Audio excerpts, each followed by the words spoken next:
আসসালামু আলাইকুম। আপনি সৌদি আরবে দীর্ঘদিন আছেন, কপিলের সাথে কাজ করতেছেন, ঠিকমতো কপিল বেতন দিচ্ছে না। ইতিমধ্যে আপনি সিদ্ধান্ত নিয়েছেন যে পালিয়ে অন্য কোথাও চলে যাবেন। তাহলে ভিডিওটা আপনার জন্য অনেক গুরুত্বপূর্ণ। দেখুন, যদি সৌদি আরবে নতুন হয়ে থাকেন বা পুরাতন হয়ে থাকেন, স্বাভাবিক বিষয়ে আপনাদের দক্ষতা নেই, এজন্য আপনাদেরকে কিছু নিয়ম নীতির মাধ্যমে কিন্তু আপনার কপিলের কাছ থেকে আপনাকে ট্রান্সফার হতে হবে, অন্যথায় বিপদে পড়বেন। দেখুন, আমার চ্যানেলে যদি নতুন হন অবশ্যই একটা সাবস্ক্রাইব করবেন এবং আমার সাথে থাকবেন। প্রথমত, আপনাকে যেই জিনিসটা চিন্তা করতে হবে, আপনার ইকামার মেয়াদ আছে কিনা।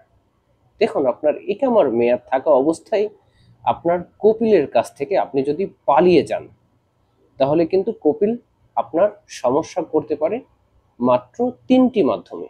একটা হচ্ছে আপনার ফাইনাল এক্সিট কিন্তু দিয়ে দিবে সৌদি আরবে, আপনি আর সৌদি আরবে থাকতে পারবেন না, আপনাকে ফাইনাল এক্সিট দিয়ে দেওয়া মাত্রই আপনার ভিসা ক্যান্সেল হয়ে যাবে। দেখুন, আপনার ইকামার যদি মেয়াদ থাকে তাহলে অবশ্যই সাবধানতা অবলম্বন করবেন। এবং দেখুন, বেশ কিছু ভাইয়ের ইকামার মেয়াদ নেই কিন্তু কন্ট্রাক্টের মেয়াদ আছে, সেক্ষেত্রেও কিন্তু সাবধান। কারণ আপনার যদি ইকামার মেয়াদ না থাকে, আপনার কন্ট্রাক্টের মেয়াদ আছে, সেক্ষেত্রে কপিল চাইলেই সে নিজে বাঁচার জন্য কিন্তু আপনাকে টার্মিনেট করে দেবে আপনি যদি পালিয়ে যান। সেক্ষেত্রে যাদের ক্ষেত্রে টার্মিনেট করবে তারা একটু সুবিধা পাবে সৌদি আরবে, সেটি হচ্ছে তারা চাইলেই কিন্তু টার্মিনেটের মেয়াদ থাকা অবস্থায় অন্য কোথাও কাফেলা হতে পারবে। কিন্তু যদি কাফেলা এই মেয়াদের মধ্যে আপনারা না হন, তাহলে কিন্তু সৌদি আরব আপনার ত্যাগ করা লাগবে। সুতরাং সাবধান। এবং দেখুন, সৌদি আরবে যেহেতু সৌদি নাগরিকদের মূল্যায়ন কিন্তু বেশি, আপনি যদি কপিল বা কোম্পানির সাথে কোনো রকম ঝামেলা করে পালিয়ে যান, সেক্ষেত্রে কিন্তু আপনি মহা বিপদে পড়বেন। দেখুন, আপনার ইকামার মেয়াদ নেই, আপনার কন্ট্রাক্টও নেই, আপনি ভাবছেন কপিল বা কোম্পানি আমার কিছুই করতে পারবেন না, আপনাকে বিভিন্ন বিষয়ে অন্য কেউ হয়তো পরামর্শ দিচ্ছে যে তার কাছে চলে যাওয়ার জন্য, আপনিও চিন্তা করছেন চলে যাবেন, তাহলে কিন্তু আরো বিপদ হতে পারে। যদি ঝামেলায় জড়িয়ে পড়েন সৌদি আরবে, সেক্ষেত্রে কপিল বা কোম্পানি আপনার নামে কিন্তু একটা চাইলেই মামলা দিতে পারে। এবং এই মামলাটা যখন আপনার নামে হয়ে যাবে, সেক্ষেত্রে কিন্তু আপনার পরবর্তীতে সৌদি আরব ত্যাগ করে বাংলাদেশে যাওয়াটা অনেক বড় একটা ঝামেলার মুখে আপনারা কিন্তু পড়তে পারেন।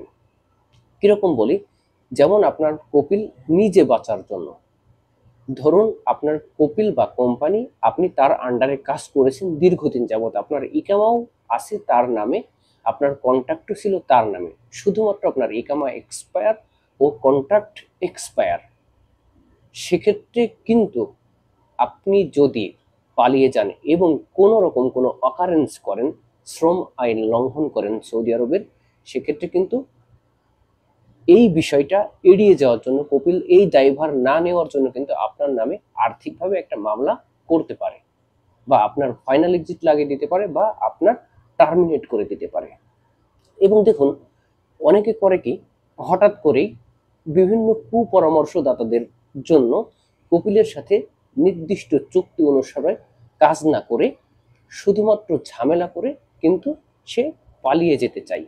এক্ষেত্রেও কিন্তু সাবধান। দেখুন, কপিল যদি আপনার প্রতি বা কোম্পানি যদি আপনার প্রতি অতিরিক্ত রাগ করে, সেক্ষেত্রে কিন্তু আপনার নামে সৌদি আরবে বড় ধরনের, এমনকি 50,000 রিয়াল থেকে শুরু করে 1,00,000 রিয়ালের কিন্তু একটা আর্থিক লেনদেনের যে মামলা, এটা দিয়ে দেবে। সেক্ষেত্রে সাবধানতা অবলম্বন করাটা আপনাদের জন্য অত্যন্ত জরুরি। একটা জিনিস মাথায় রাখবেন, কোনো রকম ঝামেলা করে আপনি সৌদি আরবে জিততে পারবেন না সৌদিদের সাথে। আপনাকে জিততে হলে আপনার টেকনিক্যালি কাজ করা লাগবে, অবশ্যই সমঝোতার মাধ্যমে। কপিলের সাথে আপনি যদি এই কথাবার্তা বলে আপনি যদি কাফেলা হতে পারেন বা অন্য কোথাও যেতে পারেন, সেটা আলাদা কথা, কিন্তু কপিল বা কোম্পানি ব্যতীত আপনারা কোনো মতেই চিন্তা করবেন না যে আপনি পালিয়ে যাবেন। হুম। তাহলে আপনি কি করবেন? কপিল 3 মাসের বেতন দিচ্ছে না, কপিল ঠিক মতো থাকা দিচ্ছে না, ইকামা দিচ্ছে না, অন্যান্য যাবতীয় যে সকল সুবিধা আছে দিচ্ছে না।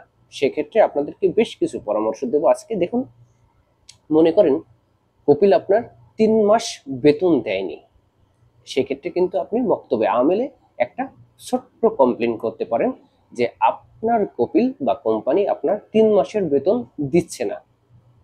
সেক্ষেত্রে কিন্তু মক্তবে আমেল থেকে আপনার কপিলকে বলবে, অন্যথায় আপনার কপিল বাধ্য হবে আপনার টার্মিনেট দেওয়ার জন্য। অন্যথায় কিন্তু আপনার যদি বেতন না দেয় কপিল, আপনার কপিলের প্রতিষ্ঠানও কিন্তু বন্ধ হয়ে যাওয়ার সম্ভাবনা আছে 2025 সালের সৌদি আইন অনুযায়ী। আপনি যদি আইন অনুযায়ী কাজ করেন তাহলে সৌদি আরবে খুব সহজেই কিন্তু কপিল বা কোম্পানি পরিবর্তন করতে পারবেন। সুতরাং ধৈর্য ধরবেন, রিল্যাক্সে থাকুন, অবশ্যই ভালো কিছু হবে। আর যেটাই করেন না কেন সমঝোতার মাধ্যমে কপিল বা কোম্পানির সাথে যদি আপনারা করেন তাহলে আপনাদেরই ভালো হবে।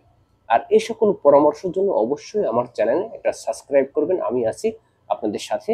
আমি কোনো দালাল নয়, কোনো প্রতিষ্ঠান নয়, আমি কোনো ব্যবসায়িক এজেন্ট না, শুধুমাত্র পরামর্শ দেওয়ার জন্য আপনাদের মাঝে নতুন নতুন ভিডিও করি। কারণ দীর্ঘ 6 থেকে 7 বছরের অভিজ্ঞতা আছে সৌদি আরব লাইফে।